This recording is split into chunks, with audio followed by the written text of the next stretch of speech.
భారతదేశమా యేసుకే, నా భారతదేశమా ప్రియ యేసుకే.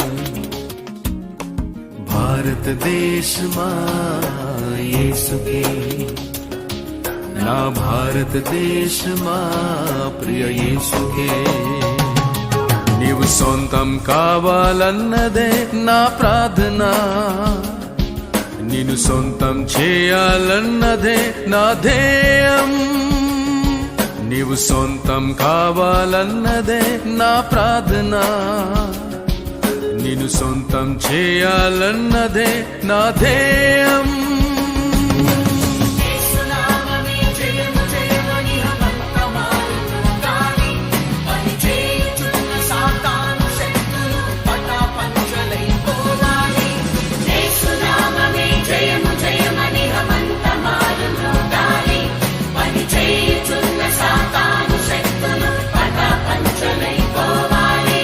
భారతదేశమా, నా భారతదేశమా, నా ప్రియ యేసునికే నీవు సొంతం కావాలి.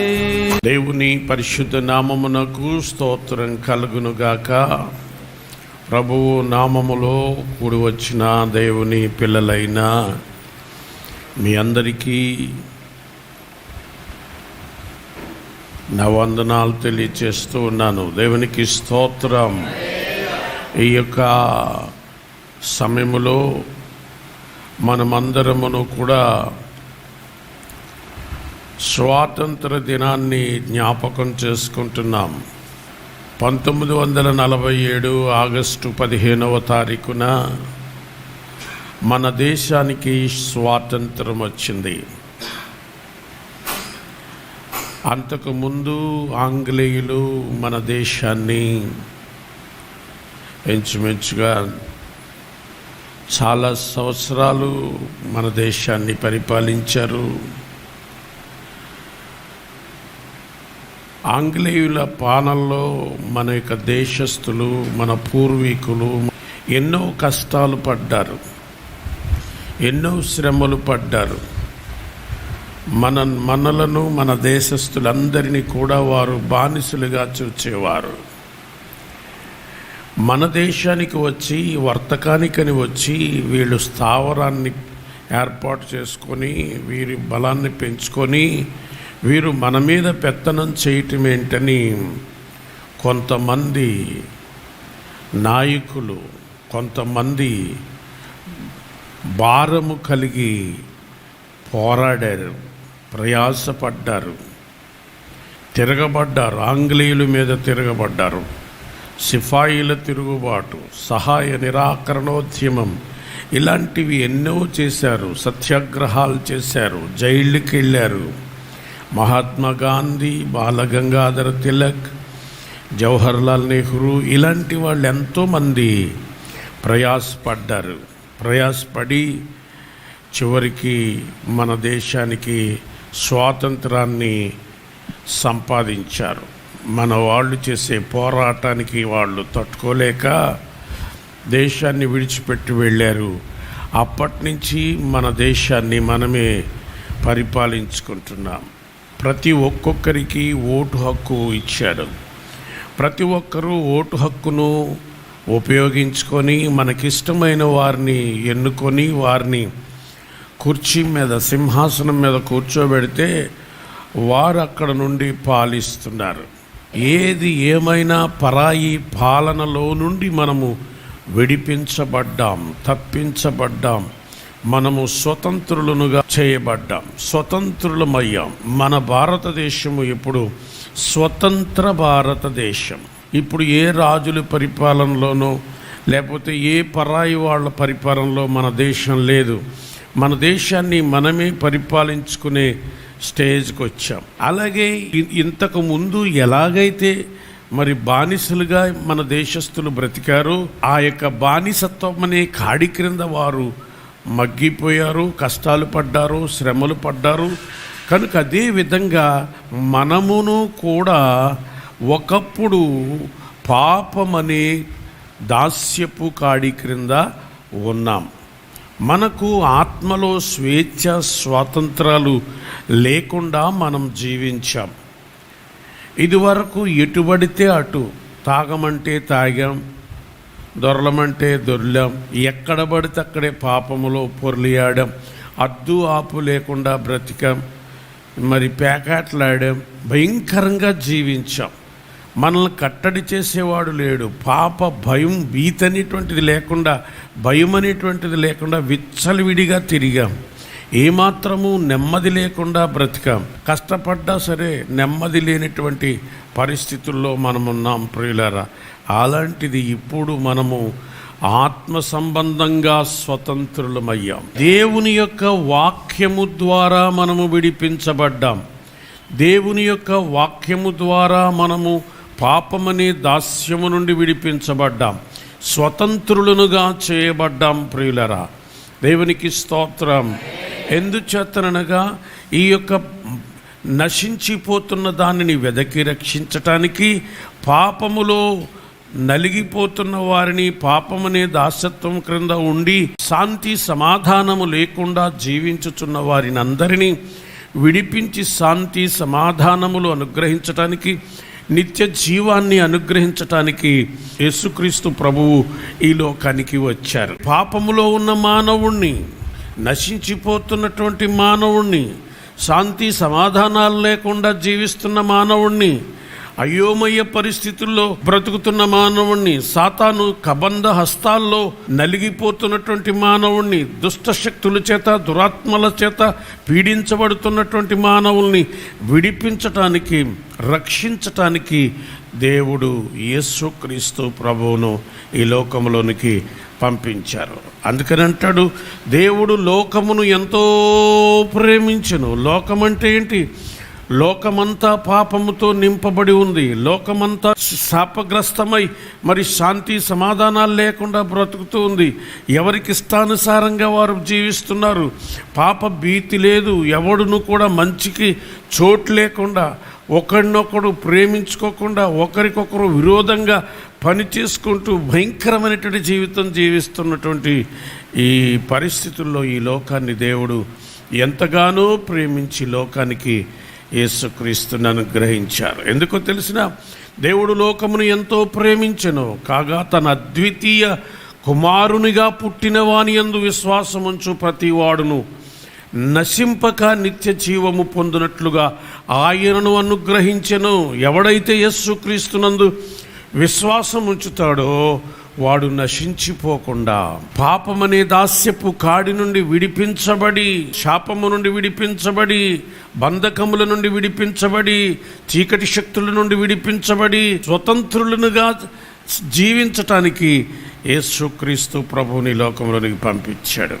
నరకము నుండి తప్పించుకొని నిత్య జీవంలోనికి ప్రవేశింపచేయునట్లుగా యేసుక్రీస్తు ప్రభువుని ఈ లోకానికి దేవుడు అనుగ్రహించాడు. ప్రియులారా, యేసుక్రీస్తు ప్రభు ఈ లోకంలోనికి వచ్చి ఒక మాట మాట్లాడాడు. అదేమిటంటే, కాబట్టి యేసు తనను నమ్మిన యూదులతో, యూదులు యేసు ప్రభు నమ్మలేదు. ఆయన తన స్వకీయుల యొద్దకు వచ్చెను, కానీ స్వకీయులు ఆయనను అంగీకరించలేదు. కానీ కొంతమంది యూదులు నమ్మారు, కొంతమంది యేసయ్య దగ్గరికి వచ్చారు. అందరూ కూడా యేసు ప్రభుని ద్వేషించరు. చాలామంది ఇప్పుడు కూడా యేసు ప్రభుని ద్వేషించే వాళ్ళు ఉన్నారు. యేసు ప్రభువు నావాడు కాడని, యేసు ప్రభు మన దేవుడు కాదని, యేసు ప్రభుకి మనకి సంబంధం లేదని, మనకి ఇంకా ఎన్నో మార్గాలు ఉన్నాయని ప్రభువును విడిచిపెడుతున్నటువంటి వారు, ప్రభువును నిర్లక్ష్యం చేస్తున్నటువంటి వారు, ఈ జీవపు రొట్టెను తృణీకరిస్తున్న వాళ్ళు ఉన్నారు ఇప్పుడును. అదే మాదిరిగా యూదులు కూడా యేసుక్రీస్తును అంగీకరించలేదు. యెహోవాయే దేవుడు, ఆయనే దేవుడు తప్ప మధ్యలో కుమారుడేంటి, యేసేంటి, మనకింకా మెస్సయ్య వస్తాడనుకున్నారు. కానీ దేవుడిచ్చిన మెస్సయ్య, రక్షకుడు, అభిషిక్తుడు యేసే అని నమ్మకుండా వారు యేసుక్రీస్తును నిర్లక్ష్యం చేసి, తృణీకరించి, యేసుక్రీస్తును సిలువ వేసి వారు అనేకమైన అవస్థల పాలయ్యారు. నేటి వరకు దాని ఫలితాన్ని అనుభవిస్తూ ఉన్నారు. అయితే అప్పుడు యేసు ప్రభు ఈ లోకములో ఉన్నప్పుడు యేసుక్రీస్తును నమ్మిన యూదులున్నారు. ఆ యూదులతో యేసుక్రీస్తు ప్రభు ఏమని చెప్పారో తెలిసిన, మీరు నా దగ్గరికి వచ్చారు మంచిదే, కానీ నా వాక్యమందు నిలిచిన వారైతే, నా మాటలు మీరు విన్నట్లయితే, నా మాటల్లో గనక మీరు నిలిచి ఉన్నట్లయితే, నా మాట ప్రకారంగా మీరు నడుచుకున్నట్లయితే, నా మాటలో మీరు జీవిస్తున్నట్లయితే, నా వాక్యములో మా వాక్యమందు నిలిచిన వారైతే, అనగా వాక్యములో నుంచి బయటికి పోకుండా వాక్యపు సరిహద్దుల్లో నీవు జీవించుచున్నట్లయితే, వాక్యమందు నిలిచిన వారైతే నిజముగా నాకు శిష్యులై ఉండి, ఎవరైతే వాక్యములో నిలిచి ఉంటారో, ఎవరైతే వాక్య ప్రకారంగా జీవిస్తారో, ఎవరైతే వాక్య ప్రకారంగా నడుచుకుంటారో, వారే యేసుక్రీస్తు ప్రభువుకు నిజముగా శిష్యులై ఉంటారు. నేను వాక్యాన్ని చెబుతున్నాను, నాలాగే ఇంకా ఎంతోమంది వాక్యం చెబుతున్నారు. ఎంతోమంది మేము దేవుని సేవకులమని చెప్పుకుంటున్నాం. దేవుని సేవకుణ్ణి, నేను అభిషిక్తుణ్ణి, నేను పాస్టర్ని, నేను అది ఇదని చెబుతున్నాను. మీరు కూడా చాలామంది, అనేక మంది మేము ప్రభువుని నమ్ముకున్నాం, మేము దేవుని బిడ్డలం అని చెప్పుకుంటున్నారు. ఈ లోకంలో ఎలాంటి బిరుదులు కలిగి ఉన్నా లేకపోయినా మనకు బిరుదు ఎవరు ఇవ్వాలి? సర్టిఫికెట్లు ఎవరు ఇవ్వాలి? మనకు ఎవరు మెప్పు కావాలి? ఎవరి దయ కావాలి? ఎవరిచ్చే సర్టిఫికెట్ మనం భద్రం చేసుకోవాలి? నాకు కూడా డాక్టరేట్ ఇచ్చారు, కానీ యేసయ్య నాకు ఒక సర్టిఫికెట్ ఇచ్చారు. ఆ సర్టిఫికెట్ ఏంటో తెలిసిన, గోదావరి గట్టున ఒక పెద్ద బిల్డింగ్ ఉంది, చక్కటి బిల్డింగ్. అప్పుడు నాలాగే నేవల్ డిపార్ట్మెంట్లో గొప్ప ఉద్యోగం చేసుకుని రిజైన్ చేసి వచ్చి దేవుని సేవ చేస్తున్నటువంటి దైవజనుడు జార్జి రాజు గారు ఉన్నాడు అందులో ఆఫీసర్గా. ఆ రండి పాస్టర్ గారు అని పిలిచాడు. పిలిచి కవర్లో ఒక మంచి సర్టిఫికెట్, అది ఎలాంటిదంటే బ్యాంకులో మనం డబ్బు దాచుకున్నప్పుడు బాండ్ ఇస్తారు, అలాంటి బాండ్ కవర్లో పెట్టి నాకు ఇచ్చారు. ఇది జాగ్రత్తగా దాచుకోమన్నారు. ఆ రోజున, ఆ మరుసటి రోజున ఆ కలభావం నాకు అర్థం కాలేదు. కానీ ఒకసారి పడవ దాటి నేను వెళ్తుంటుండగా సరిగా ప్లేస్కి వచ్చిన తర్వాత నాతో ఉన్నవారితో చెప్తుంటే దాని భావాన్ని దేవుడు నాకు తెలియచేశాడు.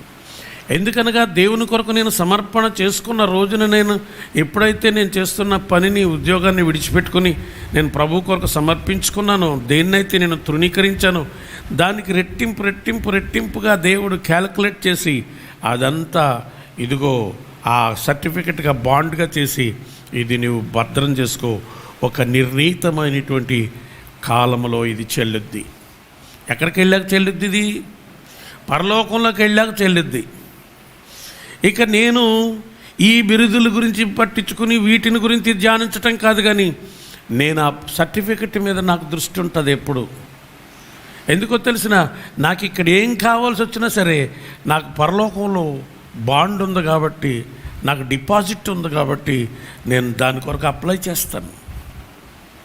నాకు ఎప్పుడు కావాలితే అప్పుడు దాని మీద లోన్ గ్రాంట్ అవుతుంటుంది. ఎప్పుడు పడితే అప్పుడు నాకు దేవుడు నాకు ఇస్తాడు. ఎప్పుడు ఎన్నడూ దేనికి నాకు లోటు అనేది లేకుండా దేవుడు నన్ను కాపాడుతున్నాడు. నేను జీవిస్తున్నాను. కారణం ఏంటో తెలిసిన, నన్ను నడిపిస్తున్నది, నన్ను జీవింపచేస్తున్నది, నన్ను బ్రతికింపచేస్తున్నది, నన్ను ఏ మాత్రమును దేని ప్రభావము నా మీద పనిచేయకుండా చేస్తున్నది మనుషులు నాకు ఇచ్చిన బిరుదులు కాదు, కానీ దేవుడు నాకు ఇచ్చిన సర్టిఫికేట్. దేవుని స్తోత్రం, హల్లెలూయా. ఆ సర్టిఫికేట్ నేను జాగ్రత్తగా కాపాడుకోవాలి. ఆ దేవుడిచ్చిన దానిని నేను జాగ్రత్తగా కాపాడుకోవాలి. రక్షణను జాగ్రత్తగా కాపాడుకోవాలి. దేవుడు నాకు ఏదైతే ఇచ్చాడో దాన్ని జాగ్రత్తగా కాపాడుకుని, భద్రంగా కాపాడుకుని నేను దేవుని దగ్గరికి వెళ్ళాలి. అదే నా ప్రయాస. నేను అక్కడికి వెళ్ళకుండా నా చేతిలో ఉన్న దాన్ని జారవిడుచుకొని పోగొట్టుకొని నేను మరలా తిరిగి నా దేవుని దగ్గరికి వెళ్లకుండా చేయటానికి అనేక విధాల, సర్వ విధాల శత్రువుకు సాతాను ప్రయత్నం చేస్తుంటాడు. మనల్ని దేవునిలో నడవకుండా, దేవునిలో జీవించకుండా, జయ జీవితాన్ని జీవించకుండా, ప్రభువులో ఉండకుండా మనల్ని వెనక్కి లాగేయటానికి దుష్టుడు అనేక విధాలుగా ప్రయత్నం చేస్తుంటాడు. అది మీ అందరికీ తెలుసు. దేవునికి స్తోత్రం, హల్లెలూయా. కనుక దానిని ఏది పట్టించుకోకుండా మనము ప్రార్థన ద్వారా, వాక్యము ద్వారా, వాక్యాన్ని చదువుటం ద్వారా, వాక్యాన్ని వినటం ద్వారా, వాక్యములో నిలిచి ఉండుట ద్వారా మనము బలము పొందుకొని శత్రువుని జయించుచు మనం ముందుకు వెళ్ళాలి. వాక్యములో మనము నిలిచినట్లయితే నిజముగా నాకు శిష్యులై ఉంటారు. నేను పాస్టర్నని చెప్పుకోవచ్చు, నేను అభిషిక్తుడిని చెప్పుకోవచ్చు, నాకు అది నేను అంత సీనియర్ పాస్టర్నని నేను చెప్పుకోవచ్చు, లేకపోతే నాకు అన్ని ఉన్నాయి, అన్ని సంఘాలు కట్టాను, ఇంతమంది ఇన్ని లక్షల మందిని నేను సంపాదించానని అనుకోవచ్చు. దేవునికి స్తోత్రం. ఇదంతా కాదు, కానీ ఎవడైతే వాక్యములో నిలిచి ఉంటాడో, వాక్యాన్ని బోధిస్తున్నాం మేము, బోధించడం కాదు, ఎవడైనా బోధిస్తాడు.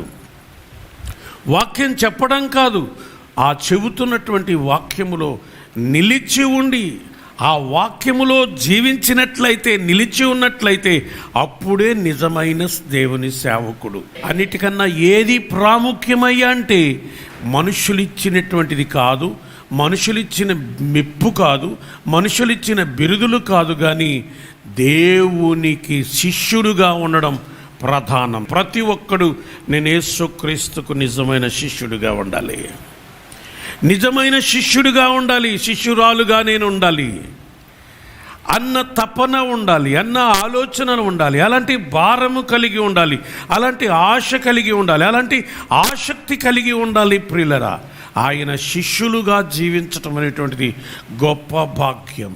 అలాగున శిష్యులుగా మనల్ని తయారు చేసేటువంటిది ఏమిటంటే ఈ దేవుని వాక్యం. వాక్యానికి ఉన్న శక్తి ఏంటంటే నిన్ను నిలబెడుతుంది, నిన్ను సరిచేస్తుంది, నిన్ను శక్తివంతుడుగా చేస్తుంది, నిన్ను దేవునికి నిజమైన శిష్యుడిగా చేస్తుంది, ప్రభువుతో నిన్ను నడిపిస్తుంది. కనుక వాక్యం అనేటువంటిది చాలా శక్తి కలిగింది. దేవుని వాక్యము సజీవము గలది, బలము గలది, రెండంచులు గల ఎటువంటి ఖడ్గము కంటేను వాడిగలదై కీళ్లను మూలుగులను విభజించునంత మట్టుకు దూరుచు హృదయము యొక్క ఆలోచనలను, హృదయపు యొక్క తలంపులను పరిశోధించుచు ఉన్నది అని దేవుని యొక్క వాక్యము సెలవిస్తున్నది. ప్రియులరా, దేవుని యొక్క వాక్యానికి ఉన్న పవర్ ఇంకా దేనికి లేదు. తల్లిదండ్రులు కానీ, స్నేహితులు కానీ, బంధువులు కానీ, గురువులు కానీ, పెద్దలు కానీ, ఏ శాస్త్రము కానీ ఏది కూడా బాగు చేయలేనటువంటి గొప్ప శక్తి దేవుని యొక్క వాక్యానికి ఉంది. మన జీవితాన్ని ఎవడో బాగు చేయలేడు, మన పాపాన్ని ఎవడో తీసివేయలేడు, మన శాపాన్ని ఎవడో తీసివేయలేడు, ఎవడును కూడా నరకాన్ని నుంచి తప్పించలేడు. తల్లిదండ్రులు కూడా నా కొడుకు ఇలా అయిపోయాడు, అలా అయిపోయాడని ఈడింకి బతుకు మారదేమో అని ముందర పెట్టుకుని ఏడవటమే తప్పితే తల్లిదండ్రులు కానీ ఎవరి జీవితాన్ని మార్చలేనటువంటి పరిస్థితులు ఉన్నాయి. ఎంత గొప్ప గొప్ప చదువులు చదివినా, ఎంత గొప్ప గొప్ప మేధావులైనా యేసు క్రీస్తులో ఉన్నటువంటి మర్మాన్ని గుర్తించలేకపోతున్నారు, యేసు క్రీస్తులో ఉన్నటువంటి జీవాన్ని అందుకోలేకపోతున్నారు. ఈ లోకం జ్ఞానము చేత ఎవడు దేవుని ఎరగలేకపోతున్నాడు, తెలుసుకోలేకపోతున్నాడు, దేవుని శక్తిని గ్రహించలేకపోతున్నాడు. ప్రియులరా, ఏది మన పాపాన్ని తీసివేయలేదు, ఏది మన శాపాన్ని ఎత్తివేయలేదు, కానీ దేవుని యొక్క వాక్యం నీ పాపాన్ని తీసేస్తుంది, శాపాన్ని ఎత్తివేస్తుంది, నిన్ను స్వతంత్రుడుగా చేస్తాడు. కనుక దేవుని యొక్క వాక్యాన్ని వినాలి. చెప్పడం కంటే వినటం మంచిది, వినటం కంటే దాంట్లో నిలిచి ఉండటం గొప్పది, దేవుని వాక్య ప్రకారంగా నడుచుకోవటం గొప్పది, దేవుని యొక్క వాక్యాన్ని బట్టి మన బ్రతుకులను సరిచేసుకోవటం గొప్పది. మనం ఎప్పుడూ కూడా బోధించేవారుగా ఉండకూడదు, కానీ ఎప్పుడూ కూడా మనము సరిచేసుకునేటువంటి వారిగా ఉండాలి. దేవుని యొక్క వాక్యము ద్వారా ఎప్పుడూ మనలను సరిచేసుకుంటూనే ఉండాలి. ఎప్పటి వరకు? ప్రతిరోజు సరిచేసుకోవాలి. ఎప్పటి వరకు? ఈ లోకములో నుండి నీవు ఈ లోకమును విడిచి నీవు వెళ్ళిపోయేంతవరకు, ఈ శరీరాన్ని విడిచిపెట్టేంతవరకు ప్రతి దినము శరీరంతో పోరాడాలి, పాపంతో పోరాడాలి, లోకంతో పోరాడాలి, లోకాన్ని జయించాలి. ఈ జయించే శక్తి దేనిలోనూ లేదు, దేవుని యొక్క వాక్యములో ఉన్నది. ప్రతి దినము దేవుని యొక్క వాక్యాన్ని చదవటం ద్వారా, ప్రతి దినము దేవుని యొక్క వాక్యం ద్వారా సరిచేసుకోవటం ద్వారా ఒక రాయిని రోజు రోజు సుత్తుతూ చెక్కుతూ ఉంటే, నెమ్మదిగా చెక్కుతూ ఉంటే మరి అది ఒక గొప్ప శిల్పంగా తయారవుతుంది. ఒక చెట్టు కొమ్మను జాగ్రత్తగా చెక్కుతూ ఉంటే ఒక చక్కటి రూపం, గొప్ప బొమ్మ శిల్పంగా తయారవుతుంది. అలాగ మనల్ని చెక్కే శక్తి,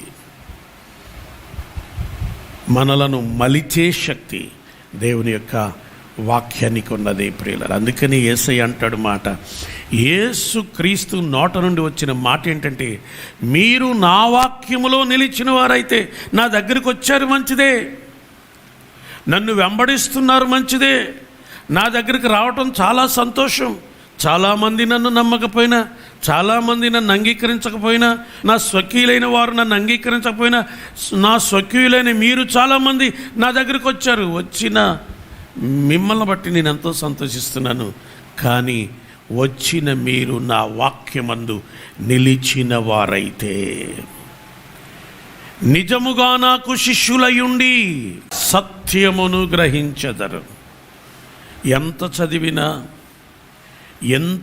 ఎన్ని బోధలు విన్నా, ఎన్ని కూటాలకు అటెండ్ అయినా సత్యాన్ని మనం గ్రహించాలి. సత్యములో మనం ఉండాలి. సత్యం అనేటువంటిది ముఖ్యం. ఏమిటా సత్యం? ఎక్కడుందా సత్యం? ఎవరా సత్యం? ఎక్కడికి వెళ్ళి కనుక్కోగలము ఆ సత్యం? అంటే ఆ సత్యం ఎవరో కాదు, వారితో మాట్లాడుతున్న యేసే సత్యం. దేవునికి స్తోత్రం. నేనే మార్గము, నేనే సత్యము, నేనే జీవం. ఎక్కడా సత్యం, ఎక్కడా జీవం, ఎక్కడా ఏ మార్గము గుండా వెళ్ళాలి అని నీవేమీ ప్రయాసపడవలసిన అవసరం లేదు. నేనే మార్గం, నేనే సత్యం, నేనే జీవం. మరొక దిక్కు లేదు, మరొక ఆప్షన్ లేదు నీకు. యేసు కాకపోతే ఇంకొక ద్వారా, ఇంకొక మార్గం ఉన్నదనుకుంటున్నావేమో. వేరే మార్గం ఇక లేదు. యేసుకు బదులుగా పర్లేదు ఇంకోటి. ఈ మాత్ర వాడండి, ఈ మాత్ర కాకపోతే ఇదైనా సరే పర్లేదు, ఇది వేరే కంపెనీ, దీన్ని వాడండి అంటకు లేదు. ఇక ఇదైనా పర్వాలేదండి, ఇదైనా పర్వాలేదు అంటం లేదు. ఇంకా అలాంటిది లేదు.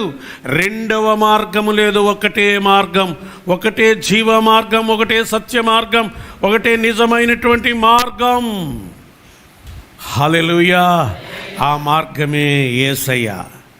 ఒక్కటే సత్యం, ఒక్కటే సత్యం. ఆ సత్యం ఎవరంటే యేసు క్రీస్తు ఒక్కడే. యేసు తప్ప మిగిలిన వారెవరైనా సత్యమే. నేనే గొర్రెలకు మంచి కాపరిని. నా ముందు కానీ వెనక కానీ ఎవరొచ్చినా సరే గొర్రెలకు నిజమైన కాపరి, గొర్రెను కాపాడేటువంటి వాడు, ఒక మనిషిని కాపాడేటువంటి వాడు, విశ్వాసిని కాపాడేవాడు, విడిపించేవాడు, నిజమైన కాపరి, మంచి కాపరి, గొప్ప కాపరి యేసు ఒక్కడే. వేరే కాపరి లేడు. కనుక ప్రియమైన దేవుని పిల్లలారా, మనం గమనించవలసినటువంటిది ఏమిటంటే యేసుతో ఇంకెవ్వరిని పోల్చకూడదు. నీతో పోల్చుటకును సర్వేశా ఎవరును లేరు ప్రకాశ. నీతో పోల్చుటకును సర్వేశని ఒక భక్తుడు ఒక పాట పాడాడు.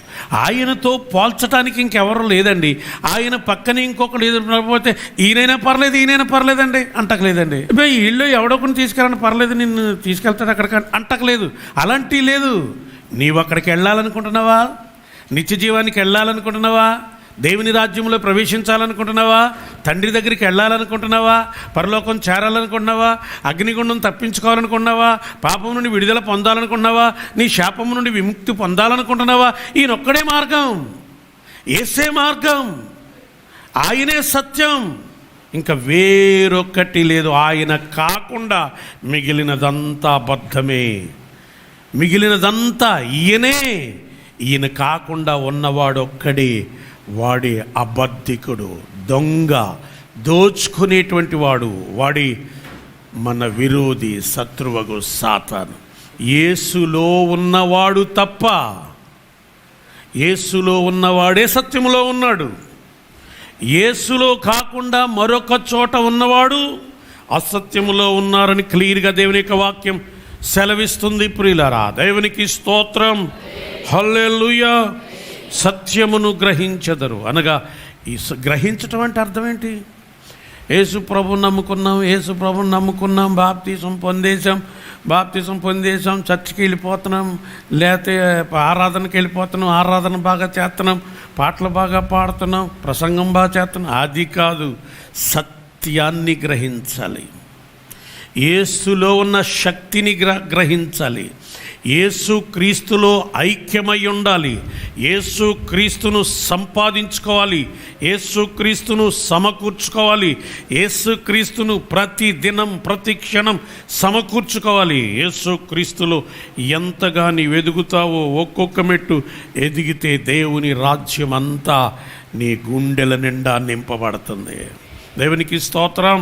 నీవు యేసుక్రీస్తుని ఎంత సంపాదించుకుంటే, యేసుక్రీస్తు అనే సత్యాన్ని నీవెంత గ్రహిస్తే అంతగా దేవుని రాజ్యంతో నింపబడతాం, దేవుని మహిమతో నింపబడతాం.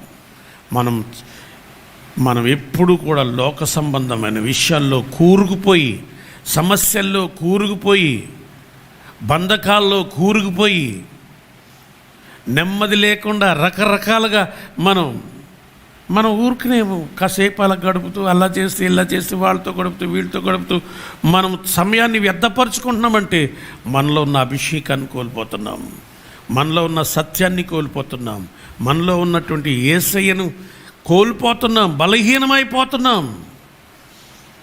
యేసే వాక్యం, యేసే సత్యం, యేసే జీవం.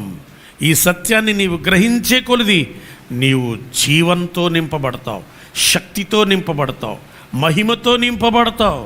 వీలైనంత వరకు లోకము నుండి మనం పారిపోవాలి, పాపము నుండి పారిపోవాలి, పరిస్థితులకు పారిపోవాలి, యేసయ్యకు దగ్గరవ్వాలి. దేవునికి స్తోత్రం. మనము దేవుని పిల్లలమైన మనకు ఒకే ఒక్క తాపత్రయం ఉండాలి, సత్యాన్ని గ్రహించాలి, జీవాన్ని పొందుకోవాలి, దేవుని రాజ్యంతో నింపబడాలి. అలా నింపబడే కొలది మనకెంతో సంతోషం, ఎంతో సమాధానం, ఎంతో ఆనందం. ప్రియులారా, అప్పుడు మనం ప్రసంగాలు చేయవలసిన అవసరం లేదు. మనం సత్యముతో నింపబడిన రోజున, జీవంతో నింపబడిన రోజున, యేసుక్రీస్తును సంపూర్ణంగా కలిగి ఉన్న రోజున మనం నోటితో ప్రసంగాలు చేయవలసిన అవసరం లేదు. ఆటోమేటిక్గా నిన్ను చూచి, ఆటోమేటిక్గా మనలను బట్టి అనేక మంది యేసుక్రీస్తును తెలుసుకుంటారు, అనేక మంది యేసుక్రీస్తు దగ్గరికి వస్తారు, అనేక మంది రక్షణ పొందుతారు, అనేక మంది నీదు వెలుగునకు వస్తారు. అలాగున మనం ఉండగలిగితే ఎంత మేలు, ఎంత గొప్ప ధన్యత.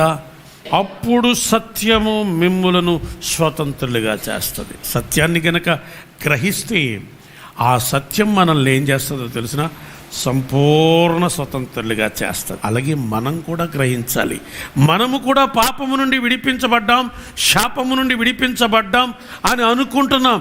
నిజముగా మనము విడిపించబడ్డామా? సంపూర్ణంగా స్వతంత్రులమయ్యామా? అది మనం ఆలోచించుకోవాలి. మనం స్వతంత్రులుగా జీవిస్తున్నామా లేదా? ఎవడేం చెప్తే దానికి మనం లోబడిపోతున్నామా? సాతాను ఎప్పుడు మనల్ని ప్రలోభ పెట్టగలుగుతున్నాడా? వాడు ఇట్లాగితే అటు మనం వీగిపోతున్నామా? నిజంగా ఆత్మలో మనం స్వతంత్రం కలిగి ఉన్నామా అనేది ఆలోచించుకోవాలి.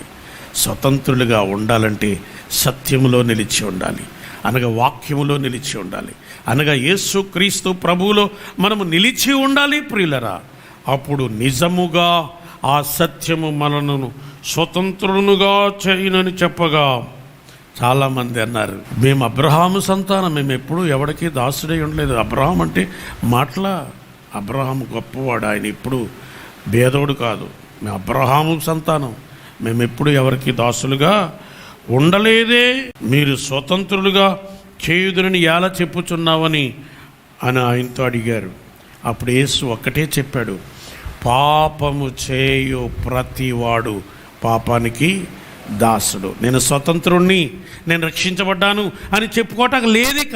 కనుక మన జీవితంలో మనకి ఇంకా పాపానికి చోటుంటే, ఇంకా సాతానుకు చోటుంటే, శత్రువుకు మనలో చోటు దొరుకుతుంటే, లోక ప్రకారంగా మనం ఇంకా నడుచుకుంటే మనం ఇంకా స్వతంత్రులం కాలేదు. సంపూర్ణ స్వేచ్ఛ స్వాతంత్రాలు కలిగి మనము జీవించాలంటే వాక్యములో నిలిచి ఉండాలి.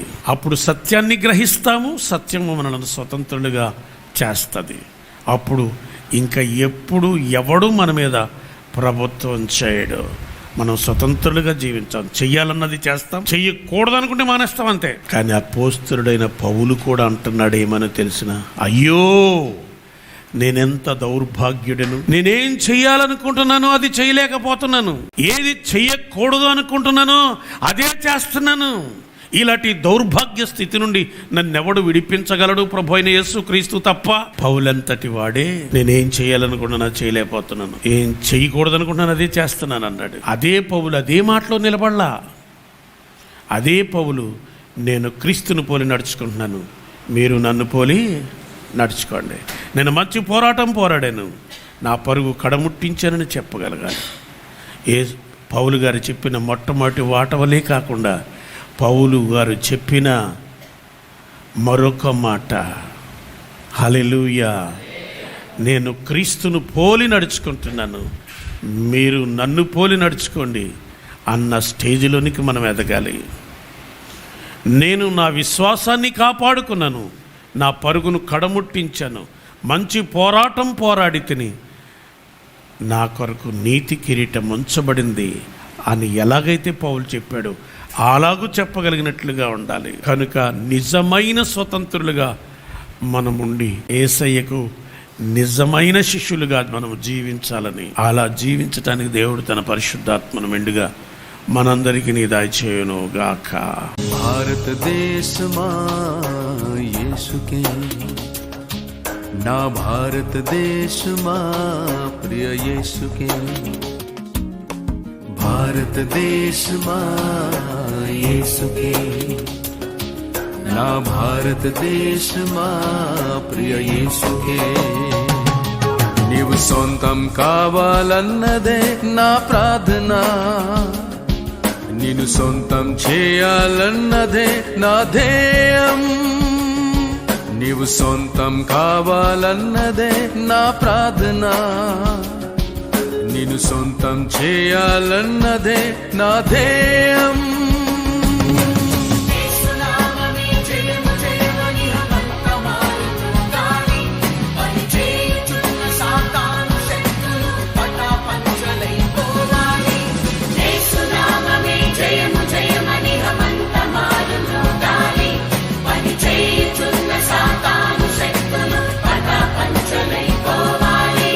భారతదేశమా, నా భారతదేశమా, నా ప్రియ యేసునికే నీవు సొంతం కావాలి.